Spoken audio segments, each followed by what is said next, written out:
अस्सलामुअलैकुम। तो अभी मैं घर आ गई हूँ और घर आकर के मैंने सबसे पहले तो फ्लोर की क्लीनिंग की है। काम जो लगा हुआ है ये वाली वॉल सुबह में कितनी गंदी वाली दिख रही थी ना, लास्ट ब्लॉग में आपने देखा होगा कि काफ़ी गंदी थी। पुट्टी वगैरह जो है इन्होंने मारा है। यहाँ शान का मैप जो था वो हटा दिया गया है। उसके बाद मैंने अच्छा करके सबसे पहले पोछा वोछा लगाया और यहाँ वो जो दाग है ना, मैंने सोचा कि बाद में एक ही बार क्लीन करूँगी। और ये देखिए मोहम्मद शायान। अस्सलामुअलैकुम गाइस। आपको मेरा नया घर कैसा लगा? अभी कंप्लीट हुआ नहीं है। मैंने आके की सफाई की। ये थोड़े से मखाने मेरे पास पड़े हुए थे तो मैं मोहम्मद शायान को इसको ये करके दूंगी। और मैं एक चीज़ दिखाती हूँ, इसमें देखिए क्या है। इसमें है शब बारात का स्पेशल बेसन का हलवा, नहीं सॉरी चना दाल का हलवा। जब से आया है तब से मैं थोड़ी थोड़ी इसको कई बार खा चुकी हूँ। Very delicious. शान की बड़ी पुप्पी ने इसको लाया था, वो बना दी। और इसमें है कतली, ये है कतली, सूजी की कतली और बहुत टेस्टी, बहुत सॉफ्ट। मैं यहाँ पर लहसुन निकाली हूँ। मुझे आज लहसुन को पीस करके रखना है क्योंकि लहसुन का डब्बा जो है वो मेरा खाली भी हो गया है और एक साइड से पिचक भी गया है, ताकि फिर इसको फिर रहेगा तो सॉर्टेड रहूँगी। पहले मैं शयान को दे देती हूँ। रुको ना, किसका फ़ोन है? दो काट क्यों दिए? ये अम्मी बोली बाद में।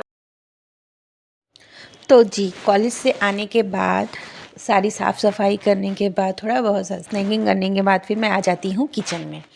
और किचन में खाना बनाने से पहले मेरा जो लहसुन का पेस्ट था वो ख़त्म हो गया, तो मैं जिंजर और गार्लिक, जिंजर तो बहुत ही कम, हाँ, मगर गार्लिक जो है वो उसका पेस्ट बनाकर रख देती हूँ, जिससे मैं काफ़ी टाइम तक के लिए सॉर्टेड हो जाती हूँ।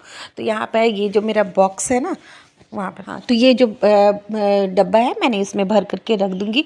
तो अभी तो काम का प्रेशर भी बढ़ा हुआ है तो ये काफ़ी ज़्यादा इजी हो जाता है मुझे ये करने के लिए। उसके बाद रात के डिनर में मुझे बनाना था ये मोटे मोटे वाले बड़े बड़े वाले बैगन के कटलेट जो होते हैं ना, बैगन भाजा, झारखंड में तो यही कहते हैं, बंगाल में भी, आई डोंट नो बिहार में क्या कहते हैं। तो ये मुझे ये जो मोटे वाले होते हैं ना, ये मैंने बहुत ही टेस्टी लगते हैं, तो मैं वही कट कर रही हूँ। तो मैंने शायद ये इतना छोटा बर्तन में काट लिया था, तो फिर मैं प्लेट में ले रही हूँ। यहाँ पर मैं थोड़ा बहुत जो सारे स्पाइसेस होते हैं, जो सूखे मसाले होते हैं, red chilli powder, turmeric powder और कोरिएंडर पाउडर, नमक एज़ पर चॉइस और लहसुन का पेस्ट, हाँ, ये सब डाल करके उसको अच्छे से मैरिनेट करके और नमक के साथ मैरिनेट करके मैं कुछ टाइम के लिए रख दूँगी। इधर फिर मैं चावल चढ़ा दूँगी। अब किचन में जो सुबह से लंच वंच के बाद के जो थोड़े बहुत बर्तन थे, थोड़े तो नहीं थे, लंच बॉक्स और ये वो मिला करके काफ़ी हो जाते हैं, तो इसको मैं पहले तो छोटे बर्तन में पलट दूँगी और प्लेटफॉर्म को मैं क्लियर कर दूँगी। प्लेटफॉर्म जो है ना 10 बार ही होता है, जितनी बार मैं कुकिंग करती हूँ ना उतनी बार मैं क्लियर करती ही जाती हूँ।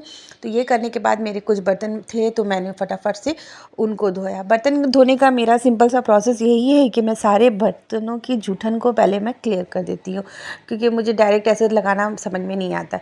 तो एक बार सारी जूठन जो है वो निकाल लेती हूँ ना, तो उसके बाद जो जितने भी फूड पार्टिकल्स जो सिंक में रहते हैं तो उसको मैं निकाल करके फेंक दूँगी। और उसके बाद फिर मैं बारी बारी से, उसके बाद मैं सिंक को क्लियर करूँगी। सिंक क्लियर करने के बाद फिर मैं बारी बारी से सारे बर्तनों में साबुन लगाकर, मैं विम जो है वो लिक्विड यूज़ नहीं करती, मैं उसका सोप ही यूज़ करती हूँ। तो उससे मैं सबको एक एक बार करके अच्छे से धो करके फिर पानी से फिर ये खंगाल लूँगी। और जब मैं बर्तन धो रही तो मैं बड़ी खुश हो रही थी कि मैंने तो साफ़ सफाई कर दी है, किचन का भी ऑलमोस्ट काम सारा सॉर्टेड है। बस अब क्या है कि शान अरबी क्लास से आएंगे तो मैं उनको सिर्फ पढ़ाऊँगी और बस चावल एक साइड चढ़ने के लिए गरम गरम रख दूँगी और दूसरी साइड फिर मैं ये फ्राई कर लूँगी। मगर ऐसा नहीं हुआ, मुझे तो बिल्कुल ध्यान ही नहीं था कि हॉल के ऊपर में एक बॉक्स है, स्टोरेज बॉक्स, और उसको भी हम लोगों को पेंट कराना है। और उसमें तो कुछ इस कदर के मतलब भरे पड़े हुए थे सामान, बिल्कुल मतलब कुछ कुछ सामान पता नहीं क्यों हम लोग रख कर के भूल गए थे या क्या हुआ था, कुछ समझ ही नहीं आया। वो मतलब एकदम मतलब जब हम लोग निकाले तो पूरा हॉल वापस से एकदम गंदा। मैंने उसकी भी क्लिप ली है, वो जो आगे मैं दिखाऊंगी। और उसमें तो इतना जब निकाली हूँ मैं तो इतना कुछ निकला, और मोस्टली मतलब मोहम्मद शयान के बचपन के सारे कपड़े, स्वेटर, वो सब निकल मेरे माइंड में चल रहा था। देखिए अब देखिए खाना बनाने के बाद फिर मैं जब मैं और शौहर जी तो एक लेबर सामने से इनको लेकर के आए थे स्टाफ को, वो बेचारा चढ़ कर कर के पूरे वो प्लांटर सब वगैरह को भी हटाना था, सब कुछ हटाना था। और ये देखिए दुर्दशा, इतना कोई मतलब हमको लगा कि मैं क्या ही करूं, मगर हो गया था। 1 से 1.5 घंटा मैं और शौहर जी सारे कपड़े जो है वो कुछ जो है वो देने वाले थे। और ये देखिए मैं फिर नॉस्टैल्जिया हो गया मुझे, ये शयान का छोटा सा स्वेटर और ये रेड स्वेटर देख कर के टाइम कितना ज़्यादा जल्दी पार हो रहा है। मुझे ये लग रहा है कि शयान देखते देखते कितने बड़े। ये फूफी जो मेरी शयान की फूफी दादी है ना, उन्होंने अपने हाथों से बिन कर दिया था। तो ये इसमें से भी कुछ चीज़ों को मैंने नहीं डिस्कार्ड किया, उसको मैंने अपने पास ही रखा है। इस पर निशानी मुझे बहुत अफसोस आ रहा था, पता नहीं क्यों मैं थोड़ी सी इमोशनल हो गई। उसी वक्त अम्मी का भी फ़ोन आया, मैं अम्मी से वही बोल रही थी, अम्मी कितना जल्दी टाइम पार हो गया, शयान कितने जल्दी जल्दी माशाल्लाह से बड़े होते जा रहे। तो यहाँ पे वापस से सारा बखेड़ा को साइड कर करके यहाँ पे मैं दिखा रही हूँ कि हम लोगों ने क्लीन कर दिया। अब वो सजावट तो नहीं हुई है, यहाँ मैं ट्रांजिशन करने की कोशिश की थी मगर कुछ हुआ नहीं।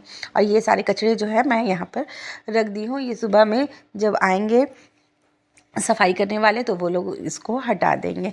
और बाबा रे बाबा घर में जो काम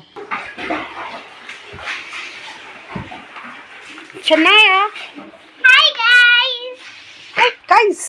उसके बाद ये हो जाता है नेक्स्ट डे। मैं जो सुबह में गई थी कॉलेज तो मैंने राजमा को बॉईल करके नाश्ता बना करके खा पी करके लेकर के गई थी। और मैं एज सच लंच कुछ नहीं लेकर गई थी, मुझे पता था कि 2:30 से 3 बजे तक मे बी मैं काम वर्क कंप्लीट हो जाएंगे तो मैं आ जाऊंगी।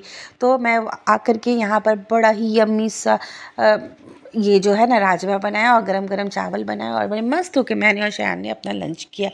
ये जो इतना टेस्टी होता है ना, ये इसका कमाल है, मैगी का मैजिक मसाला। और ये इतना अच्छा, look at the guys. So guys अगर किसी भी वजह से मेरा ब्लॉग अगर अच्छा लगता होगा तो please do like share and subscribe to my channel. और देखिए हम मेरे राजमा जो है कितने लुटपुट वाले स्टाइल में बने हुए हैं, ये बहुत ही टेस्टी थे। मैं खाकर वॉइस ओवर कर रही हूँ। सो गाइस मिलते हैं अगले ब्लॉग में। अल्लाह हाफिज़।